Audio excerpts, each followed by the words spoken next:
Muy buenas. Para quien quiera dar el primer paso en el mundo de la inteligencia artificial, pues mira, la certificación i900 de Microsoft es una puerta de entrada fantástica.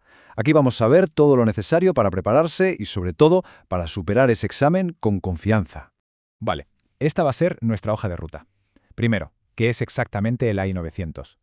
Luego veremos las cargas de trabajo clave. Explicaremos qué es el Machine Learning, los principios de la IA responsable, por supuesto, cómo aprobar el examen y al final un plan de estudio para atarlo todo. Venga, pues vamos a por el primer punto. ¿Qué es esto del AI 900? O sea, ¿por qué se considera el punto de partida ideal para empezar una carrera en inteligencia artificial? A ver, lo más importante del AI900, que es como se llama el Azure AI Fundamentals, es que está pensado para que sea accesible. Ojo, no hace falta ser un programador o programadora de élite, ni un científico de datos. El objetivo es simplemente validar que se entienden los conceptos básicos, ¿sabes? Lo fundamental de la IA, del Machine Learning, y cómo todo esto se aplica con los servicios de Azure. Por eso es la puerta de entrada perfecta, da igual si vienes de un perfil técnico o de uno más de negocio. Vale, ya sabemos qué es el examen. Ahora, el siguiente paso es entender lo que se conoce como cargas de trabajo. Y esto, que suena así un poco técnico, en realidad no es más que una forma de hablar de las tareas concretas que la inteligencia artificial puede hacer en el día a día.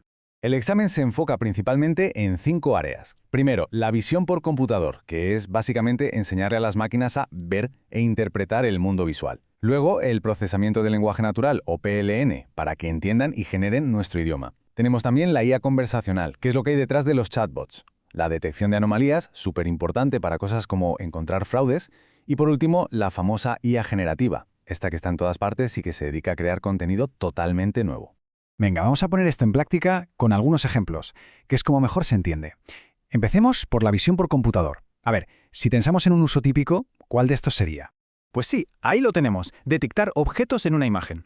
El ejemplo del aparcamiento es perfecto, un sistema que lee matrículas. La IA no es que solo vea la foto del coche, no, lo que hace es identificar dónde está la matrícula, la aísla y transcribe las letras y los números. Eso, exactamente eso, es la visión por computador funcionando. Seguimos. Vamos ahora con otra de las áreas clave. Si hablamos de interactuar con la tecnología como si fuera una conversación, ¿cuál sería el mejor ejemplo de IA conversacional? Claro que sí. Un chatbot de atención al cliente es el ejemplo por excelencia. Su trabajo es entender lo que le preguntamos, ya sea escrito o hablado, y darnos una respuesta que tenga sentido. Básicamente, simula una conversación para ayudarnos a resolver un problema o a completar una tarea. Muy bien, ahora toca meternos en la sala de máquinas, en el motor que hace que casi todo esto funcione, el Machine Learning, o como se le conoce también, aprendizaje automático. En Machine Learning hay, digamos, dos grandes maneras de hacer las cosas. Por un lado está el aprendizaje supervisado. Esto es como darle a la máquina un montón de ejemplos con la respuesta correcta ya puesta, como un examen con las soluciones. Le damos datos ya etiquetados. Y por otro lado está el aprendizaje no supervisado. Aquí le damos los datos a secas, sin etiquetas, y su trabajo es encontrar patrones, agrupar cosas, como si le pidiéramos que organizara una montaña de fotos sin decirle qué hay en ellas. A ver cómo se aplica esto en la práctica. Imaginemos un caso. Se quiere entrenar un modelo para que prediga el precio de una casa. Se le dan datos como el tamaño o la ubicación. El objetivo es predecir un número, un valor. ¿Qué tipo de técnica de Machine Learning se usaría aquí? Exacto, eso es una regresión.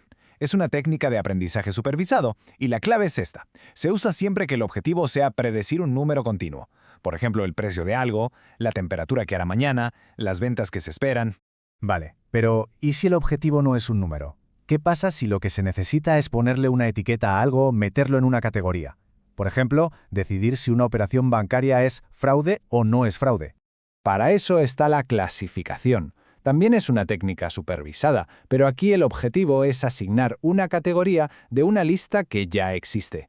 El ejemplo más claro que se nos puede ocurrir a todos es el filtro de spam. El modelo mira un correo y decide, esto es spam o esto no es spam. Lo está clasificando. Y para terminar con esto, volvamos al aprendizaje no supervisado. Imaginemos ahora que tenemos los datos de miles de clientes, pero sin etiquetas. El objetivo es agruparlos según cómo compran, para luego hacer campañas de marketing más personalizadas. ¿Cómo se haría eso? Pues aquí es donde entra el clustering. Como es una técnica no supervisada, lo que hace es analizar todos los datos y agrupar los que se parecen entre sí. Crea clústeres, segmentos. Es una herramienta súper potente para descubrir patrones que no se ven a simple vista, como esos segmentos de clientes o, por ejemplo, agrupar automáticamente noticias que hablan del mismo tema. Bueno, saber cómo se construyen los modelos de IA es la mitad del trabajo. La otra mitad, que es igual o más importante y además es fundamental para el examen, es saber cómo hacerlo de forma ética y segura. Y de eso va la IA responsable. La IA es una herramienta muy potente y, como todas, tiene sus riesgos. De hecho, el examen insiste mucho en esto. De los que vemos aquí, ¿cuál es uno de los riesgos más serios y comunes que la IA responsable trata de evitar? Sin duda, el sesgo en los datos o en los modelos. Este es uno de los mayores peligros. Si un modelo se entrena con datos que ya tienen prejuicios, el modelo no solo los aprende, sino que los puede amplificar.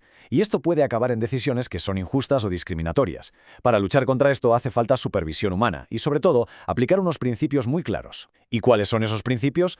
Microsoft define 6 principios que hay que conocer. A ver, equidad, para que no haya discriminación. Fiabilidad y seguridad, para que los sistemas sean robustos. Privacidad y protección, para cuidar los datos. Inclusión, para que beneficie a todo el mundo. Transparencia, para que podamos entender por qué un modelo toma una decisión. Y por último, responsabilidad, que significa que siempre tiene que haber una persona al mando. Estos 6 principios son clave para el examen. Muy bien, ya está clara toda la base teórica. Ahora, a lo que vamos, a la parte práctica. ¿Qué estrategia hay que seguir para aprobar este examen? Primer dato y el más importante, el objetivo. Para aprobar se necesita una puntuación de 700 o más sobre 1000. Esa es la cifra a tener en mente. Por suerte, Microsoft pone a nuestra disposición un montón de recursos y además gratuitos. Está en la guía de estudio oficial, las rutas de aprendizaje de Microsoft Learn, todo eso es genial. Pero si hay que destacar una herramienta, es el sandbox del examen. Es básicamente un simulador que permite practicar con la interfaz real del examen, ver el tipo de preguntas y todo sin presión. Hacer esto antes de la prueba de verdad quita muchísimos nervios. Y ya para terminar, vamos a juntar todas las piezas. Aquí va un resumen, un plan de estudio final para tenerlo todo claro. Estos son los puntos en los que hay que enfocarse. Primero, entender bien las 5 cargas de trabajo principales y saber poner un ejemplo de cada una. Segundo, dominar la diferencia entre regresión, clasificación y clustering, sobre todo cuándo se usa cada técnica. Tercero, memorizar los 6 principios de la IA responsable. Cuarto, y esto es importante, diferenciar qué hace la IA generativa, que crea cosas nuevas, de lo que hace la IA tradicional, que normalmente clasifica. Y por último, practicar y practicar con los recursos oficiales. Con estos puntos bien controlados, la preparación será sólida. Con esta guía, el camino hacia la certificación está mucho más claro. Pero hay que recordar una cosa. Aprobar el examen no es el final del viaje, es solo el principio. La verdadera pregunta, la más interesante es, con estos conocimientos en la mano, ¿qué solución increíble se podrá construir? Mucho éxito en el camino.